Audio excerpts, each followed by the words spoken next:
तर नमस्कार शेतकरी मित्रांनो.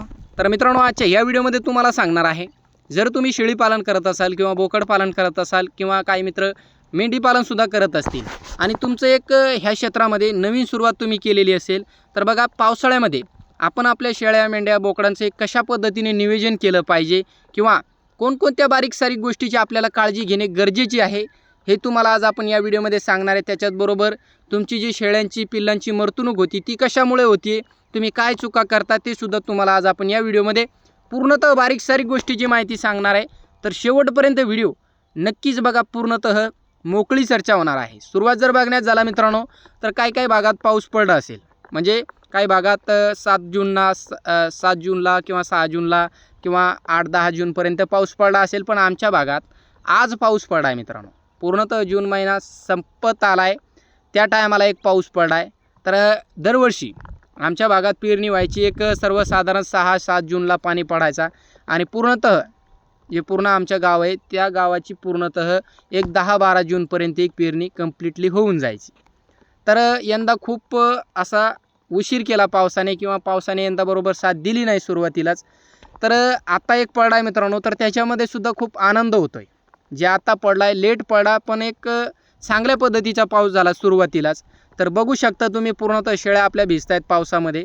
आणि फिरस्तीमध्ये जेवढे काही मित्र काम करत असतील तर खूप कष्ट आहे मित्रांनो. जे शेळीपालनामध्ये आपल्याला दिसतोय मी एवढं कमवतोय तेवढं 100% तुम्ही तेवढं नाही, त्याच्यापेक्षा जास्त कमवू शकता, पण तुमच्या मागं कष्ट भरपूर आहे. जे काही मित्र काही मेंढपाळ मित्र असतील, पण आपल्यापेक्षा ते मेंढपाळ मित्रांचे खूप कष्ट असतात. तर एक सतत आता एक पावसामध्ये शेळ्यासुद्धा भिजत आहेत आणि त्याच्यानंतर आपण सुद्धा भिजतोय. तर मित्रांनो, एवढं जे आपण पावसामध्ये सुरुवातीचा पाऊस आहे, काय हरकत नाही भिजलं तर, पण जे एक शेळ्या आहे तर ह्या पावसामुळे खूप बिमार पडत आहेत. म्हणजे सुरुवात याच्या अगोदर पाऊस नसतोय आणि याच्यामध्ये जे लहान पिल्लं असतील, शेळ्या असतील, तर हे खूप बिमार पडत असतात. आणि याच्यामध्ये अडचणी काय काय येतात, आनंद तर भरपूर असं शेतकरी मित्रांना सुद्धा होतं की पाणी पडलं म्हणून. आणि मी सुद्धा शेतकरी आहे, छोटा आहे पण शेतकरी आहे. तर बघा मित्रांनो, शेतकऱ्यांना आनंद होतोय, जेवढे काही शेळीपालक मित्र असतील त्यांना सुद्धा भरपूर असा आनंद होतोय पाणी पडल्यामुळे. आणि जेवढं काही चारा पाणी न होता आपल्या भागात आता एक पाणी पडाय, चौकडा एक पाणी आहे शेळ्यांना आता कुठं पण. आणि जो एक वेगवेगळ्या पद्धतीचा झाडपाला आहे तो फिरस्तीमध्ये अर्धबंदिस्तमध्ये हे आपल्या शेळ्यांना खायला एक मिळत असतो. त्या कारणामुळे शेळ्या सदृढ बनत असतात आणि एक चांगली क्वालिटी शेळ्यांची बनत असते. आणि एवढं चाऱ्यांसाठी लांब लांब फिरण्याची गरजसुद्धा पडत नाही. तर मित्रांनो, फायदा तर एक झालाच, चाऱ्याची आता कमतरता नाहीच आपल्या शेळ्यांना. किंवा बोकड पालन करत असतील काही मित्र, बाहेरून सुद्धा पाला आणून टाकत असतात. तर अर्धबंदिस्तमध्ये काही मित्र काम करत असतील तर चारा तर असा भरपूर आहे, अनलिमिटेड. जर म्हणलं आपण, वेगवेगळ्या पद्धतीचा झाडपाला आपल्या शेळ्यांना खायला एक मिळत असतो पावसाळ्यामध्ये. पण जेवढं एक वेगवेगळ्या पद्धतीचा झाडपाला मिळत असतो मित्रांनो, तर त्याच्यामध्ये त्या शेळ्यावरती आजारसुद्धा तशाच पद्धतीचे येतात. जेवढे काही आजार आपल्या प्राण्यावरती, शेळ्यावरती येतात किंवा बोकडावरती असेल, मेंढ्यावरती असेल, तर एक जास्तीत जास्त क्वांटिटीमध्ये ते येतात पावसाळ्यामध्ये. जेवढी काही रोगराई येत असेल आपल्या प्राण्यावरती तर ते पावसाळ्यामध्ये मित्रांनो. तर पावसाळ्यामध्ये आजार काय काय येतात, भरपूर असे आजार येतात. खुरा खराब होणे किंवा लहान पिल्लं असतील त्यांना मावा होणे. सुरुवातीचा जो कवळा पाला येत असतो, झाडांना एक फुटवा फुटत असतो, कवळा पाला असतो, तो जर पिल्लांनी खाल्ला तर त्याच्यामुळे पूर्णतः पिल्लांचे तोंड खराब होत असतात आणि पिल्लांची मरतणूकसुद्धा होत असती. आणि भरपूर असं पाणी झालं तर त्याच्यामुळे सुद्धा पिल्लांची मरतणूक होती. तर भरपूर अशा अडचणी आहेत. आणि जास्तीत जास्त आजार फक्त किमान 2 महिने. सुरुवातीचा एक जून महिन्यामध्ये जो पाऊस तर आमच्या इकडे पडलाच नाही, पण एक जून महिन्यामध्ये किंवा जून जुलै ह्या 2 महिन्यामध्ये एक जास्त प्रमाणात शेळ्यावरती आजार असतात सुरुवातीला. त्याच्यानंतर जसं एक पाणी कमी होईल तसं आजाराचं प्रमाणसुद्धा शेळ्यावरती कमी होत असतो. पण सुरुवात मी तुम्हाला सांगतो आपल्या शेळ्यांचं आपण कशा पद्धतीने नियोजन केलं पाहिजे.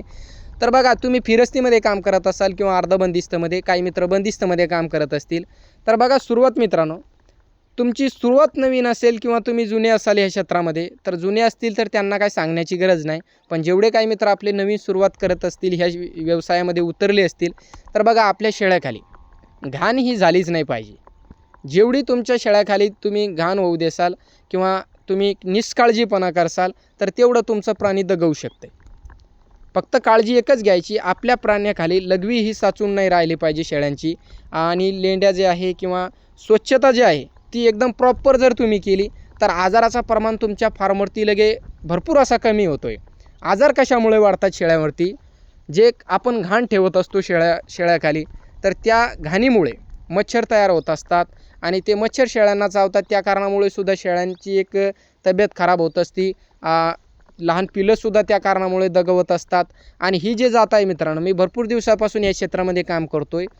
याला तुम्ही दिवसभर झडगा असू द्या, 2 दिवसाचं झडगा असू द्या, पण शेळी त्याच्यामध्ये डगमगणार नाही. उलट तुमचे पिले असतील महिन्या 1.5 महिन्याचे, ते थोडेफार बिमार पडू शकतात, पण शेळी तुमची डगमगणार नाही. पण जर त्या शेळीखाली दिवसभर शेळी भिजते आणि संध्याकाळी त्याच्याखाली जर जागा कोरडी नसेल तुमच्या फार्ममध्ये, तर मग 100% ती शेळी बिमार पडणार म्हणजे पडणार. जर दिवसभर शेळी भिजत असेल, संध्याकाळी जर कोरडं असेल तुमचं फार्म, तर 100% तुम्हाला सांगतो मी, शेळी जास्त आजाराला बळी पडत नाही. तशाच पद्धतीने पिलांचा जो कप्पा असेल किंवा काय, तर त्याच्यामध्ये जर चांगल्या पद्धतीचं कोरडं असेल किंवा मुरुमाचा तुम्ही कोबा केला असेल तर बेस्ट आहे. मुरुमाचा जर कोबा असेल, काही मित्र सिमटाचं जे असतं कोबा करून ठेवत असतात, त्याच्यामध्ये लघवी खाली जात नाही जमिनीत. ती लघवी जी शेळ्यांनी केली ती वरीच असते, त्या कारणामुळे शेळ्यासुद्धा खूप बिमार पडत आहेत. तर बघा, काळजी एक घ्या, स्वच्छता आपली चांगल्या पद्धतीने करा. लेंड्या आपण झाडून काढत असतो त्या टायमाला मागं कोणी रक्षक पावडर म्हणते, मी स्वतः BSC आमच्या इकडे म्हणतात त्याला, काही एक चुना असेल, तर हे 2-3 जे एक आहे किंवा BSC पावडर असेल किंवा रक्षक पावडर जे भेटेल तुम्हाला, आणि जो चुना असतो तो एक आपल्या फार्मवरती आपण लेंड्या झाडल्याच्या नंतर जी स्वच्छता आपण करत असतो त्याच्यानंतर थोडं आपण एक मागं टाकला पाहिजे. जेणेकरून काय होईल, जे शेळ्यावरचे जीवजंतू आहे त्याच्यासाठी तुम्हाला सुरुवातीला सांगतो, त्याच्यावरती जेवढे काही तुमचं डॉक्टरचा सल्ला घ्या. जे काही तुम्हाला डॉक्टरच्या सल्ल्याने तुम्हाला मिळेल, गोचिडेचं औषध असेल, पिसवा असेल, वा असेल, हा प्राणी आपल्या शेळ्यांवरती थांबला नाही पाहिजे. किंवा शक्यतो आपल्या प्राण्यावरती हे जून महिन्यामध्ये किंवा पावसाळ्यामध्ये भरपूर असा झाडपाला असतो आपल्या शेळ्यांना, पण ते त्या शेळ्यांच्या अंगी लागत नाही. हे जे जीवजंतू आहे मित्रांनो, हे सतत आपल्या शेळ्यांचे एक रक्त पित असतात, त्या कारणामुळे आपला प्राणी सुधरत नाही.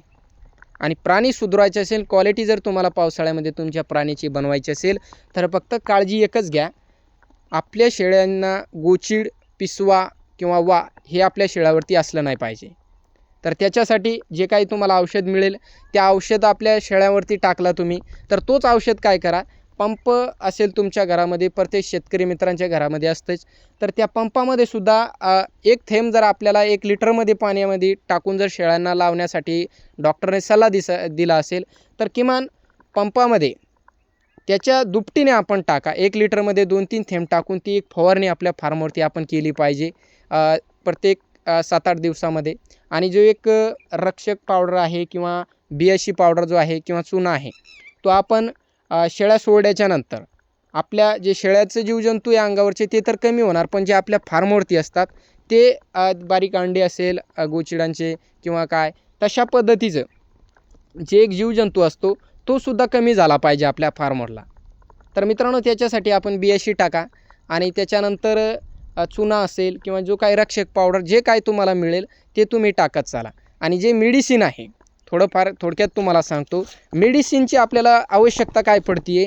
जर खूपच झडगं असेल, शेळ्यांना सर्दी होणार, कवळापाला खाल्ल्याने शेळ्यांना संडास लागणार, त्याच्यामुळे सर्दीच्या गोळ्या आपल्याजवळ असणं गरजेचं आहे. औषध असेल, गोळ्या असेल, त्याच्यानंतर जे संडास लागतील लहान पिल्लांना, शेळ्यांना, त्याच्यासाठी आपल्याजवळ संडासाची गोळी असेल किंवा औषध असेल, हे आपण ठेवलं पाहिजे. त्याच्यानंतर जे एक मावा होतो पिल्लांना किंवा तोंड जे खराब होत असतात, त्याच्यासाठी बघा, तोंड जर खराब पिल्लांचा झाला, त्याला मावा होणे असं म्हणतात, तर बघा, तोंड जर खराब झाले तर त्याच्यामुळे काय होतं, पिल्लं चारा पाणी काही जास्त खात नाही, त्या कारणामुळे त्यांना ताप येते आणि तोंड खराब झाल्याच्यानंतर 100% पिल्लांना ताप असते. तर तापीच्या गोळ्यासुद्धा आपल्याजवळ असणं गरजेचं आहे.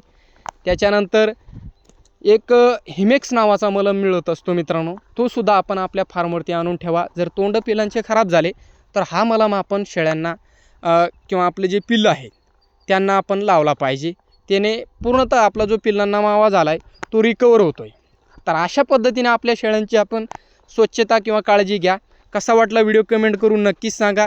व्हिडिओ आवड असेल तर आपल्या एक जे नवीन मित्र आहेत तर त्या मित्रांना शेअर करा. व्हिडिओ पाहिल्याबद्दल मनापासून धन्यवाद.